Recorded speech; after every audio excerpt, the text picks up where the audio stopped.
CPIM ജില്ലാ secretary KV Abdul Khader നമുക്കൊപ്പം ചേരുകയാണ്. അബ്ദുൽ ഖാദർ, അങ്ങനെ ഒടുവിൽ സുരേഷ് ഗോപി മിണ്ടി തുടങ്ങിയിരിക്കുന്നു.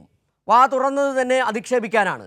വോട്ടർ പട്ടിക ക്രമക്കേട് ആരോപണം ഉന്നയിക്കുന്നവർ വാനരന്മാരെന്നാണ് സുരേഷ് ഗോപി പറഞ്ഞത്. മറുപടിയെല്ലാം ഇനിയിപ്പോൾ തെരഞ്ഞെടുപ്പ് കമ്മീഷൻ പറയും. ഏതായാലും എവിടെയൊക്കെ ഡീല് നടന്നിട്ടുണ്ട്, തെരഞ്ഞെടുപ്പ് കമ്മീഷൻ കൃത്യമായി എന്തൊക്കെയോ പറയാനുണ്ട്. സുരേഷ് ഗോപിക്ക് അത് സംബന്ധിച്ച് വിവരങ്ങൾ കിട്ടിയിട്ടുണ്ട്.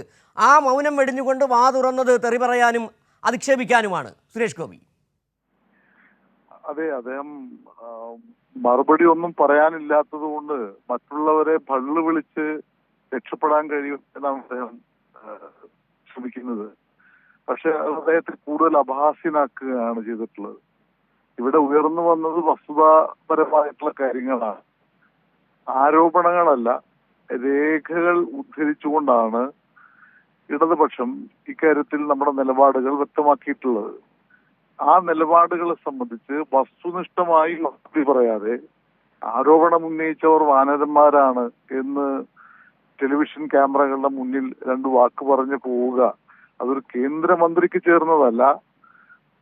ജനാധിപത്യ വ്യവസ്ഥയിൽ അദ്ദേഹത്തിന്റെ പാർട്ടി തന്നെ അവകാശപ്പെടുന്ന ജനാധിപത്യ വ്യവസ്ഥയിൽ തെരഞ്ഞെടുക്കപ്പെട്ടു എന്ന് അഭിമാനിക്കുന്ന ജനപ്രതിനിധിക്ക് ഒരു തരത്തിലും ചേർന്നതല്ല. മറുപടികൾ, വാക്കുകൾ ജനാധിപത്യപരമായി സൂക്ഷിച്ചുപയോഗിക്കുന്നതിന് പകരം തനിക്കെതിരായിട്ട് സംസാരിക്കുന്നവരെ മുഴുവൻ അടച്ചാക്ഷേപിക്കുകയാണ് അദ്ദേഹം ചെയ്യുന്നത്. അത് ശരിയായിട്ടുള്ളൊരു സമീപനമല്ല. അദ്ദേഹം വാ തുറന്നാൽ പലപ്പോഴും അബദ്ധമാണ് പറയാറുള്ളത്. നേരത്തെ സിനിമാ തിരക്കഥാകൃത്തുക്കളുടെ എഴുത്ത്, ഡയലോഗ് പറഞ്ഞു ശീലിച്ചിട്ടുള്ള അദ്ദേഹത്തിന് പൊതുരംഗത്ത് നിലപാടുകൾ കൃത്യമായിട്ട് എടുക്കാൻ കഴിയാതെ വന്നതിന്റെ ഒരുപാട് ഉദാഹരണങ്ങളുണ്ട്. ഇപ്പോഴും അദ്ദേഹം ആരോ എഴുതി കൊടുത്ത തിരക്കഥ സംസാരിക്കാനാണ് ശ്രമിച്ചത്. പക്ഷെ അത് അഭാസ്യമായി പോയി എന്നേ പ്രതികരിക്കാനുള്ളൂ. അല്ല, ശ്രീ KV അബ്ദുൽ ഖാദർ, താങ്കൾ പറഞ്ഞ പോലെ തന്നെയാണ് സിനിമയിൽ എഴുതി കൊടുത്ത ചില വാക്കുകൾ. ഷിറ്റ് എന്നുള്ള പദമാണ് അദ്ദേഹം കൂടുതൽ സിനിമകളിൽ ഉപയോഗിക്കുകയും ചെയ്തിട്ടുള്ളത്. സമാനമായി എങ്ങനെയാണ് ഒരു ജനാധിപത്യ സമൂഹത്തിൽ ഒരു ജനപ്രതിനിധി, തൃശ്ശൂർകാർ തെരഞ്ഞുവിട്ട ഒരു MP, ഒരു കേന്ദ്രമന്ത്രി ആരോപണം ഉന്നയിച്ചവർക്ക് നേരെ ജനാധിപത്യ മര്യാദകൾ എന്ന് പറയുന്നുണ്ട്. വിമർശിക്കുമ്പോൾ അതിൻ്റെ ആ ഭാഷ ഉപയോഗിക്കുന്നതിന് ചില മര്യാദകളുണ്ട്. അതെല്ലാം ലംഘിച്ചുകൊണ്ടാണ് കുരങ്ങന്മാർ എന്ന്, വാനരന്മാർ എന്നല്ല കുരങ്ങന്മാരെന്നാണ് പറയുന്നത്. അത് ഇവിടെയുള്ള ദേശീയ തലത്തിലുള്ള നേതാക്കളടക്കം, അതോടൊപ്പം തന്നെ ഇങ്ങ് താഴെത്തട്ടിലുള്ള എല്ലാ നേതാക്കളെയും, വോട്ടർമാരെ വരെ അദ്ദേഹം അധിക്ഷേപിച്ചിരിക്കുന്നു എന്ന് തന്നെ വേണമെങ്കിൽ പറയാം. അങ്ങനെ തന്നെയാണ്.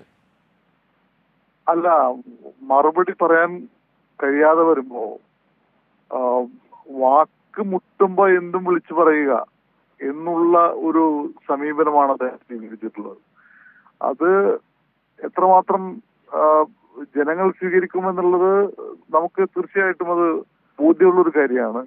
സുരേഷ് ഗോപി പൊട്ടിഘോഷിച്ച് മാധ്യമങ്ങളിലൂടെ, സമൂഹ മാധ്യമങ്ങളിലൂടെ ഒക്കെ ഉണ്ടാക്കിയ ഒരു പരിവേഷം പക്ഷെ ഇപ്പോ ഏതവസ്ഥയിലാണ് എത്തി നിൽക്കുന്നത് എന്ന് റിവ്യൂ ചെയ്യാൻ അദ്ദേഹത്തിന്റെ പാർട്ടിയെങ്കിലും സന്നദ്ധമാവേണ്ടതുണ്ട്. തൃശൂർ ലോക്സഭാ മണ്ഡലത്തിന്റെ പരിധിയിൽ ഇന്ന് എന്താണ് അദ്ദേഹത്തെ കുറിച്ചുള്ള ഒരു പൊതുജനാഭിപ്രായം എന്നുള്ളത് തീർച്ചയായും അവർ വിലയിരുത്തുമെന്ന് ഞാൻ പ്രതീക്ഷിക്കുന്നു. അത് ഈ മണ്ഡലത്തിന് അർഹനായൊരു ജനപ്രതിനിധി അല്ല അദ്ദേഹം എന്ന് കഴിഞ്ഞ ഒരു വർഷക്കാലത്തെ പ്രവർത്തനങ്ങളിലൂടെ തെളിയിച്ചിരുന്നു. അദ്ദേഹം സാധാരണക്കാർക്ക് പ്രാപ്യനായ ഒരാളല്ല.